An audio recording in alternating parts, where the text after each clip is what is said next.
Try again. Hello and welcome to another episode of Coffee with the Chiropractor. It's your host, Patrick Hogg, and we're going to go over and have a conversation with another chiropractor today.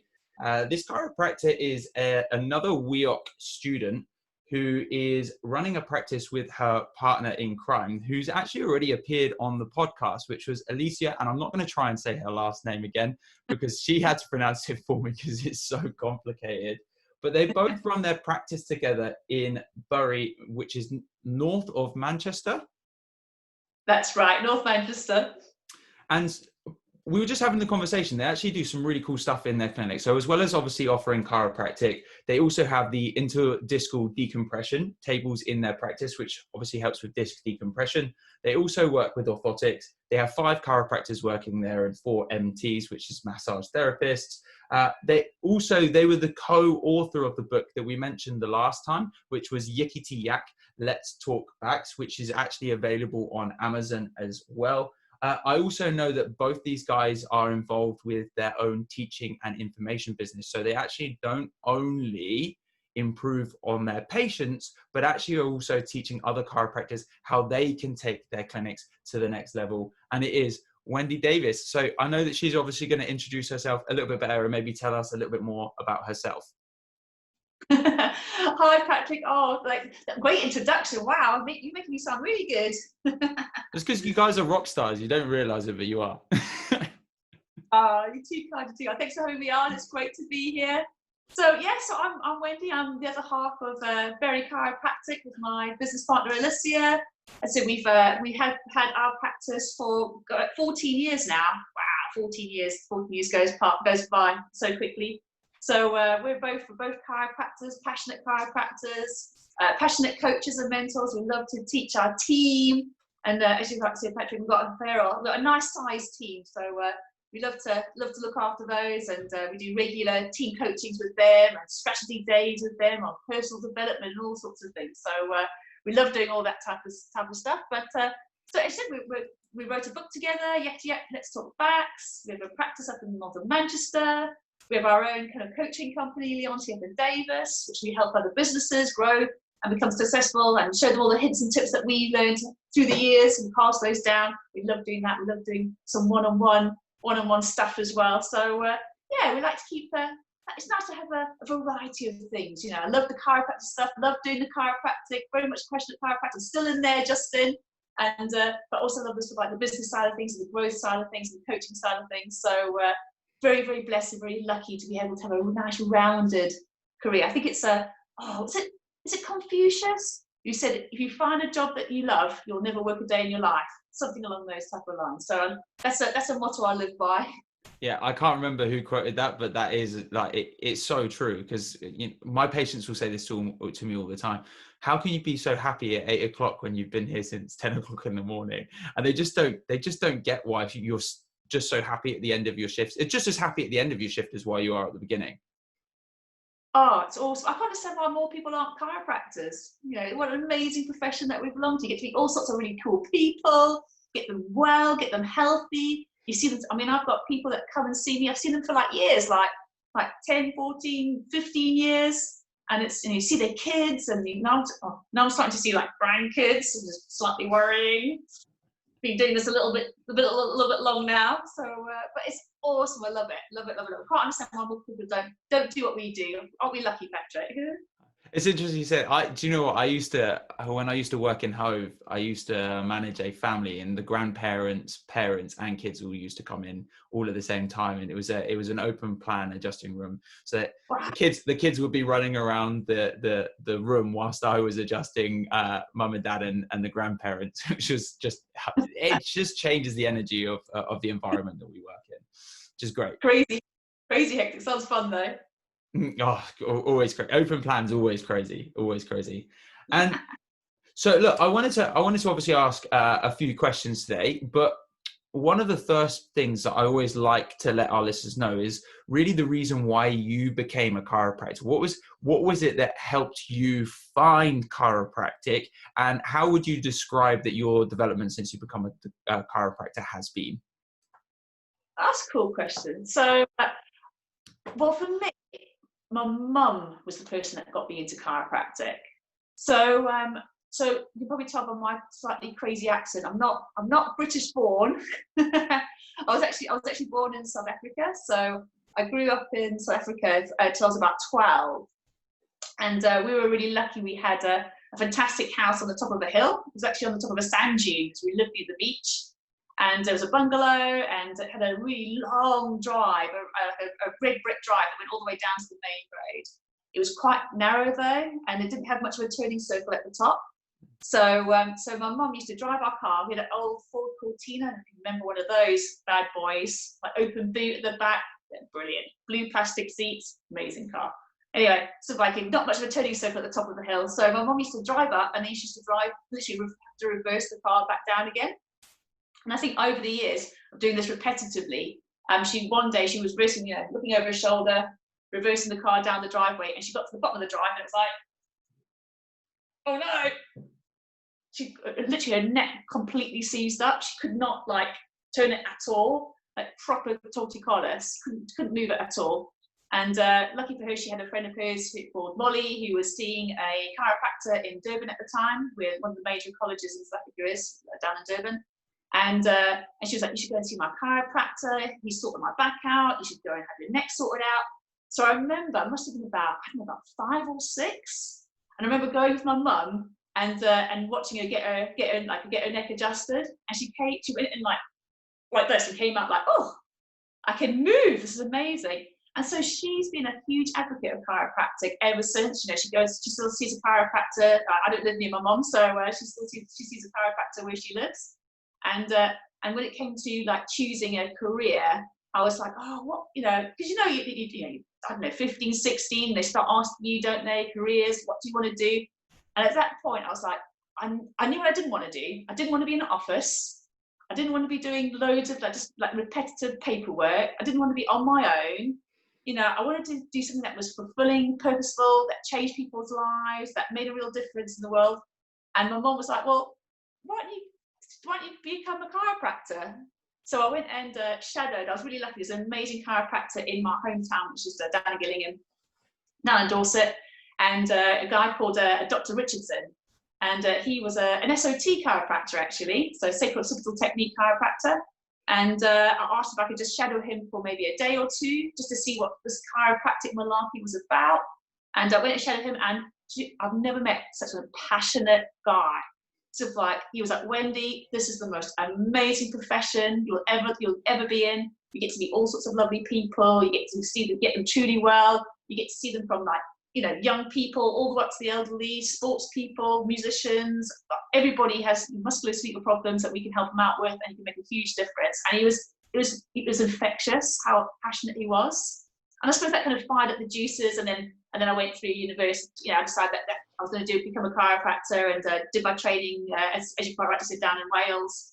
And as I said, and then over the years, just developed my love of kind of working with people. I think it's the communication side of things I really love, and that's something that me and Alicia are really passionate about, because you can be the most amazing chiropractor with all the most amazing skills. You can do this technique and that technique and all the rest of it. But I think unless you can really communicate how you can help people, then people don't come and see you, and they don't stay and get the help that they need. So for us, communication is super, super key. So myself and Alicia, both of us are applied kinesiologists. So we love the diagnostic side that you get from AK. So that's the route that we went down, and just really became becoming a master of what you learn in university is amazing. And I think the important thing is to master that first. Become a master of those techniques before you start adding on all sorts of other techniques. They can be a little bit contradictory, some of them, and so it gets a bit confusing. So I think definitely kind of hone in on that would be my advice to any new grad out there.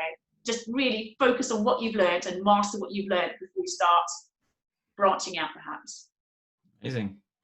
Look at that. Nice story, eh? Nice story. Sorry, I took you off on a tangent. Sorry about that. No, that's absolutely fine. That's the whole purpose of having this conversation. It's really refreshing, because when we have this conversation, we've had this conversation with a lot of different people, and every single person's got a completely different story For some people, it's they've had their own personal injury. For someone else, it's been the family member. For other people, they had absolutely no idea what chiropractic was. And actually, it wasn't until they went to university that they even had their first chiropractic adjustment. So for some people, it's just completely different end of the spectrum. So it's really refreshing to hear something slightly different. And actually how she's seeing your mum have that situation was what brought you to actually take some action for yourself. It's quite inspiring. Yeah, I mean, amazing. Imagine if her friend hadn't been see a chiropractor, hadn't mentioned it to my mum. You know, who knows? You know, I like to think that I would have found chiropractic anyway, but you know, who knows what might have happened. So it's amazing how life kind of throws these curveballs for you, and what direction you go in. That's really good. That's really good. So look, as chiropractors, it is pretty much top of most chiropractors' priority list to take care of themselves, because it's very difficult to take care of your patients if you're not already taking care of yourself first. So it's very difficult to teach someone or understand to teach someone how to do something if you cannot physically do it yourself.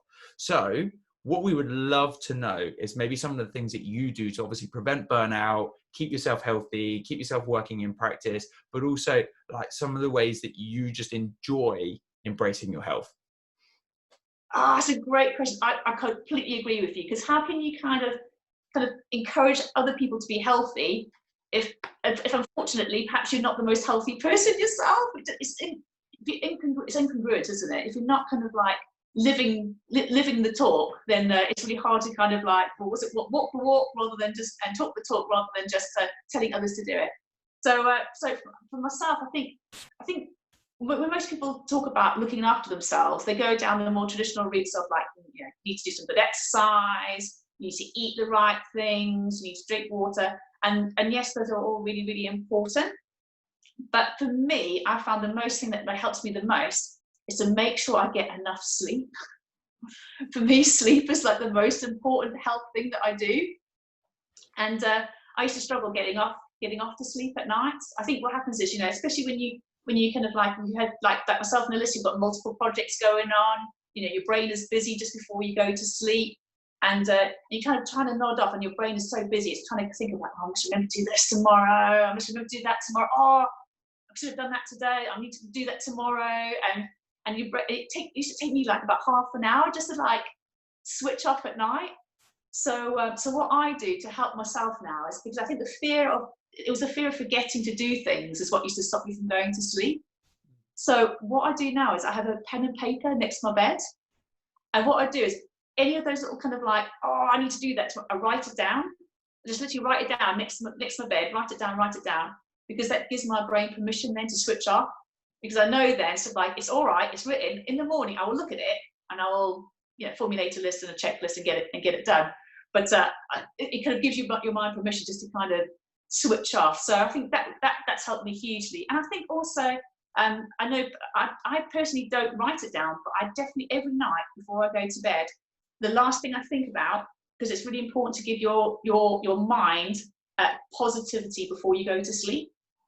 You remember your body has a huge amount of healing when you are asleep. So if you give it positive thoughts before you go to sleep, it really helps the body heal. So for me, I go through all the things that I'm grateful for from the day, and all the things that have gone well in that day.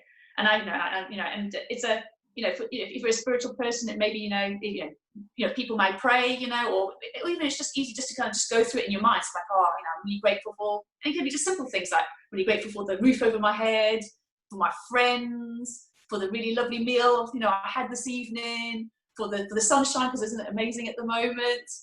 And it can be little things, you know, it doesn't have to be sort of like, I don't know, I helped somebody walk today or something. It doesn't have to be something, you know, incredible, although we do see these things, don't we, Patrick? Like in our practice, crazy stuff that happens. Of course.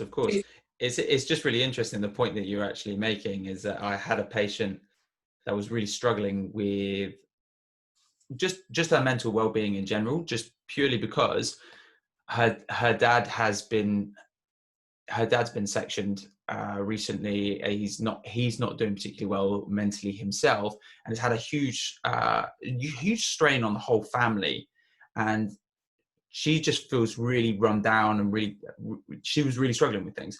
So I actually set her the exercise of creating just a list of positive things at the end or the beginning of her day, so that she could at least break that cycle, because all she was doing was winding herself up. And actually it was interesting because her symptoms were fluctuating a lot. So she would come in, she would get adjusted, she'd feel great. And then she would go back to the reality of all of that stuff going on in her life. And she'd come back to me the next week and goes, yeah, it was good. And my upper back was good for a couple of days. But do you know what? My hip and stuff, it's still really not. And it's just yo-yoing. And she said, actually, since she's been doing that, her head's a lot clearer. And actually, she's feeling better in herself as well. Oh, incredible. I mean, myself and Alicia, we trained as hypnobirthing teachers a while back. And I think one of the key things we took away from that course was, where the mind goes, the body flows. So really, I think people forget that your mind and your body aren't two separate entities, that really they work together. If the mind is not so much strong, the body is weak. You can't have one without the other. So I would definitely say, sort of like, when it comes to health, mental health is just so important. You can't kind of like work. I think it's something that both myself and Alicia have gone more and more into as we've kind of gone through chiropractic, because when you start off, you can be more on the kind of like on the mechanistic side of things, how moving things from A to B, relieving pressure on the nervous system, creating a healthy body, making sure you're feeding all the right nutrition, that you're drinking your 2 liters of water at least a day, that you are getting your good sleep, and you are getting a certain amount of exercise. But actually, sort of like, if you get if your mind is happy and your mind is calm, then actually your body will follow that route as well, and it becomes so much easier to heal. But if your mind is busy and you're always struggling, just like your patient, it doesn't last. The adjustments just don't seem to last. So important to work on the mind as well as the body, I would say. She thought I was absolutely bonkers as well.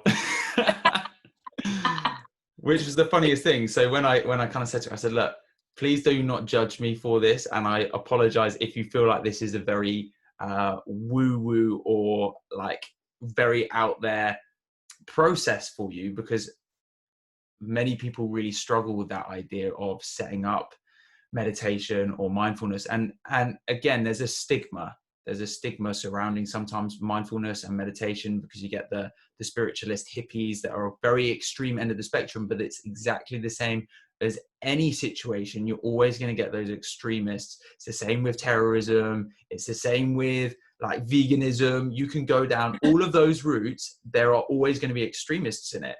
But that doesn't mean that that's what we're trying to push when we're teaching people these things. Oh, exactly. I think people think they're going to have to change their lives drastically, that they're going to have to sit in a room cross-legged, I don't know, like this, humming to themselves for like hours on end.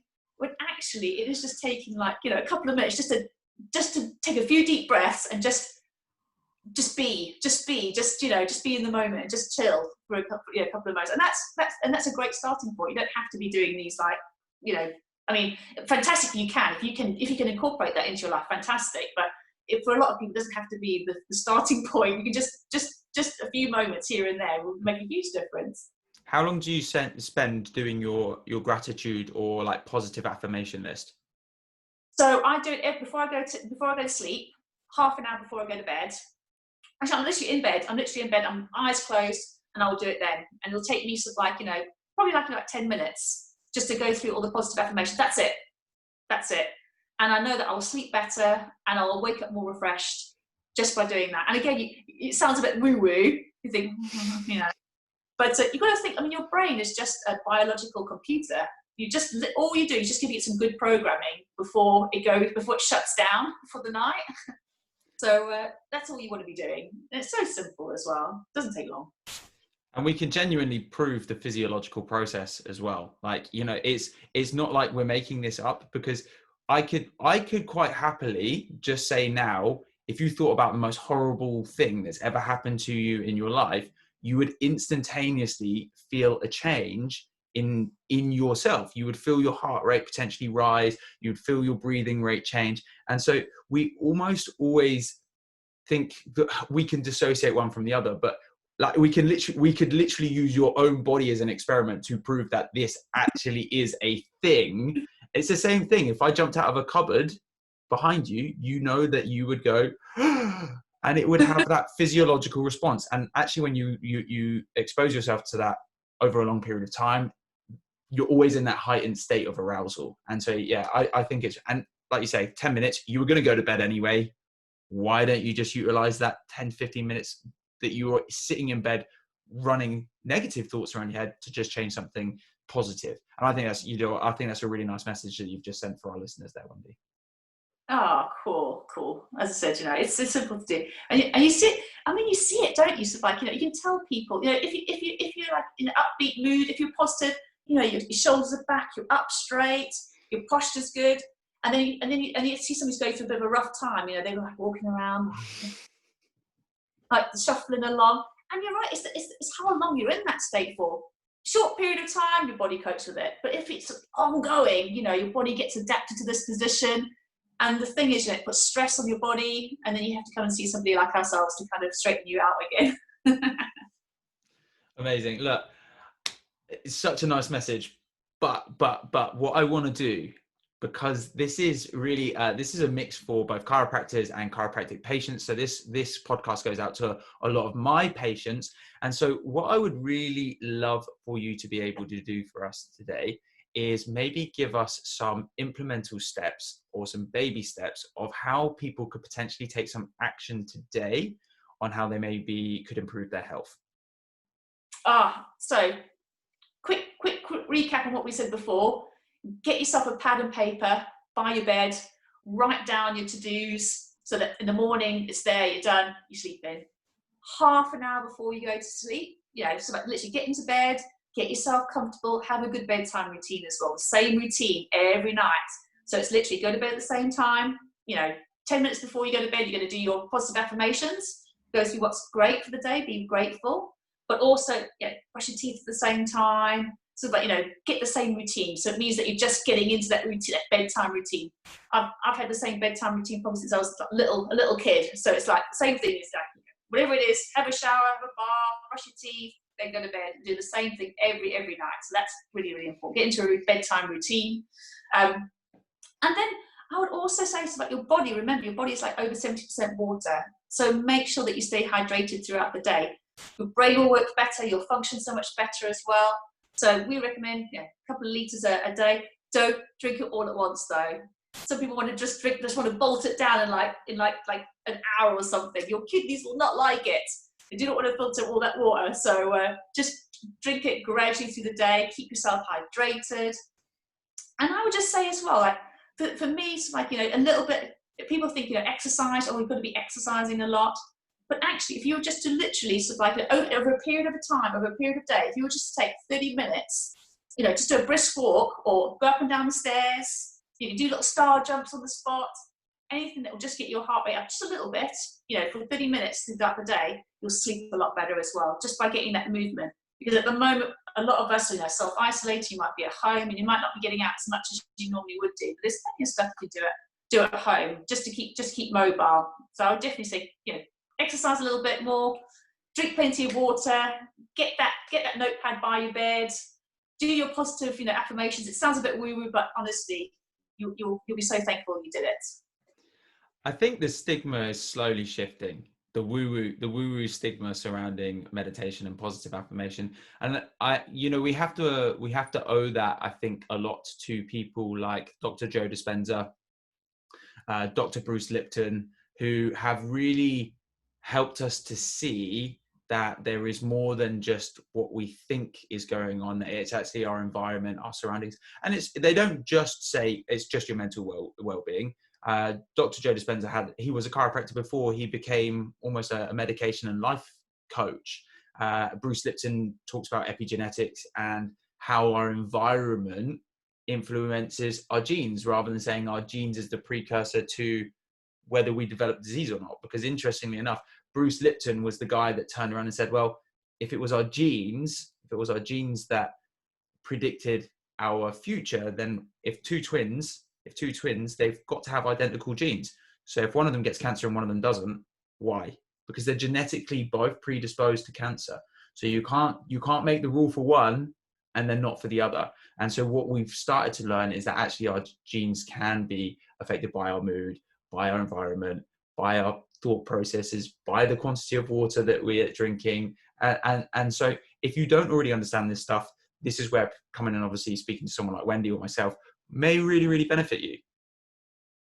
Exactly. I think the misconception is that when you go and see somebody like ourselves, like a chiropractor, that all we're interested in is just moving bones from A to B or working on muscle groups. But actually, we're holistic therapists. You know, we work on everything. You know, and that means, you know, your mindset as well. For those who are willing to kind of go down that road, you know, we're very happy to go down there and help you guys out, because at the end of the day, we're here to help the mind and the body. So although we're not, as you said, these are things that we've learned over a period of time. You know, but by no means I'm not a trained psychologist. All I do is just give the advice that's worked well for me, and hope that it works well for you as well. And that doesn't mean that we don't still enjoy moving the bones from A to B. There's something very satisfying about moving the bones from A to B. At the end of the day, it takes the pressure off the nervous system, and our bodies are governed by our nervous system. So by reducing pressure on that, we improve the signal from the body to the brain to the body, and everything works better. And we know that we work better, we sleep better, we function better. So not just for aches and pains as chiropractic, but for all sorts of other things as well, health related. I mean, Patrick, you'll see the same as us. I mean, we see people that come in with all sorts of things like headaches and kind of IBS type symptoms, you know, and heartburn, and you know, it seems, you know, once the body's working better, these things seem to work better as well. So it's really worth kind of like, you know, not just thinking of chiropractic just as a very expensive painkiller, but actually thinking of it as a way of getting your body to function at a higher level and working better. And by the way, just to reiterate what Wendy's saying, we're not saying that we treat conditions like irritable bowels or asthma or anything like that, but we just notice the change in people's physiology as they do go through these processes. We're not advertising that asthma is something that chiropractic treats. However, if someone's rib cage is moving better, and asthma is a breathing restrictive disorder, if someone's ribs are moving better, it's fairly safe to say that actually potentially these kinds of things could have an impact, not necessarily on treating it, but reducing some of the symptoms that people might have. Yeah, for sure. As I said, so that these are the things that we notice, but we, as I said, you know, these are the, you know, you're quite right. I think asthma is a great one to kind of talk about as well, because you say if you improve the function of the rib cage, then that can only have a positive effect on people that have a problem in that region. So really worth looking into, I would say. It was interesting actually, because asthma was something that Dan Murphy spoke to me about quite a lot, and the one double-blinded study that proved that chiropractic didn't improve asthma was the control group had mobilization of the thorax, whereas the chiropractic group had manipulation or adjustments on the thorax. And ironically, mobilization still moves the ribs, right? and what they found is there wasn't a statistical significant difference, but both of them improved. And let's face it, if it improved, great. I mean, that's what we're here for, isn't it? Do we need a test to say it improves? Well, it improves. You know, that's great. That's what we like. Amazing. Look, thank you so much for all of your insight so far. What I want to do is I want to ask you, I love this question. I call it the Terminator question. I call it the Terminator question because Terminator went back and told himself in the past what was going on in the future. And so what I wanted to ask you was, if you could go back to when you were a student or an earlier point in your career, would you have a burning desire of something that you would like to tell yourself? So you could maybe progress through your career faster, or maybe there was a mistake that you were doing for a really long time. You go, you kicked yourself and wish that you could have told yourself that. That's a great question. Oh, what would I do? What would I say to my previous self? I must admit, I'm a sort of person that I don't believe in regrets. So for me, I'm not the sort of person that tends to look back on my life and go, that was so stupid, I should have done it. Because I think it's all part of the learning process. And you take a positive from every little setback you have, you always take a positive out of it. And it drives my mum nuts, because what happens is whatever I say, it's like, whenever she's worried about something for me, I'm like, don't worry, I always fall on my feet. And I'm a firm believer on that. So I don't really regret. But I think if I was to pick something, I would say, what I would have liked to have done earlier, I have done this in the past, but I wish I'd done it earlier, and that was to take on a mentor earlier on in my career. I think so. The first 5 years, I was just literally just where the wind blows, you know, just trying this, trying that, no real direction. And I think I would have made fewer mistakes and got ahead quicker if I'd actually kind of had a mentor right from the beginning that would have shown me the way and smoothed the process a little bit. That's probably what I would say. So like I've had them since, but I should have started earlier. I should have realised that earlier. That's what I would have said. It's actually really interesting that you should say that, because I'm currently mentoring someone at the moment, and they have been in practice about the same length of time as I have. So we're not really in different stages as far as length of time of our career is concerned. However, we're in very different stages as far as where we've actually progressed in our careers. And so obviously someone's just sought me out. You know, at the moment we're on an agreement where we're doing it completely free. Yeah, it's my first mentoring client. We're just doing it as a way of helping someone else. But you know, the reason why she's never done it is she's felt like she can never afford it. And actually, I returned to her and said, you actually can't afford not to do it. There's a difference, because the value that sometimes having a mentor or a guide or a coach in your life, and you know, that level of accountability that you have to put on yourself, you have to make progress, because otherwise you feel stupid if you haven't. It's so true. It's so true. And the great thing about having somebody who's ahead of you in a way, who's been there and done that, they see all the pitfalls for you. They smooth it out. So you're quite right. The mistakes you can make are kind of, it can cost you money, it can cost you time. So actually, it's cost effective having a mentor in the early stages, because it just makes your life so much easier. It's funny because me and Wendy have one of the same mentors as well. So, and look, he will openly admit many a times he's told us the mistakes that he's made that cost him £250,000, and you know, that's a lot. That's a lot to lose. And for him to be humble enough to admit that, rather than go that I was perfect when I did this, is also, again, it's really refreshing to have those kind of people. But he made the mistakes so that we don't have to. Exactly. I'm truly grateful. I said, Patrick, we've got one of the same mentors, but as I said, he's fantastic, and I love the fact that he's so open about it as well. Because a lot of coaches out there got a bit of the big I am, aren't they? Look what I've done, I'm amazing. But it's nice it's refreshing to hear that they're human as well, that they've made mistakes in the past. Excellent. Look, I want to give you the opportunity to allow our listeners to be able to reach out to you should they want to. So maybe they've heard something that's really resonated with them, or it's really inspired them, and maybe they want to learn a little bit more about you, or maybe someone's got a family member that's up towards you rather than towards us, and maybe they want to learn how they can maybe find your clinic.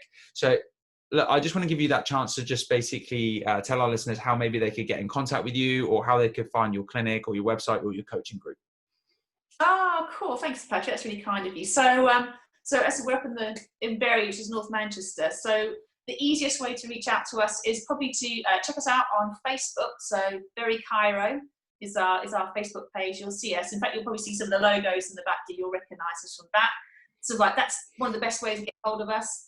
Or even you're on our email address. You're on it's www.burychiro.co.uk. That's our website. Sorry, our website. Or they can email us at info@burychiro.co.uk. So either one of those avenues will get to us, and we'll be happy to help out as much as we possibly can. We can't reveal to somebody that we know will, but yeah, please get in contact. We'd love to hear from you. I'm going to do Wendy another favor as well now. Buy her book. It's on Amazon. Guys, if you've enjoyed the information that you've learned from Wendy today, don't be scared to go out and learn a little bit more. That we've had 40 minutes on the podcast today, maybe. There will be so much that we can't fit in to this short episode. And so if you want to learn a little bit more about how ways you can take care of your health, she's written it down for you to make it even easier. And then you can consume it at your own pace, your own rate, and you can do it that way as well. Oh, thanks, Patrick. Yes, you can. And I would like to say I did co-write this book as well. As I said, my amazing business partner, Alicia, we both wrote it together. So you got both of us knowledge in one book. So, as you say, check it out. You know, it's there on Everson.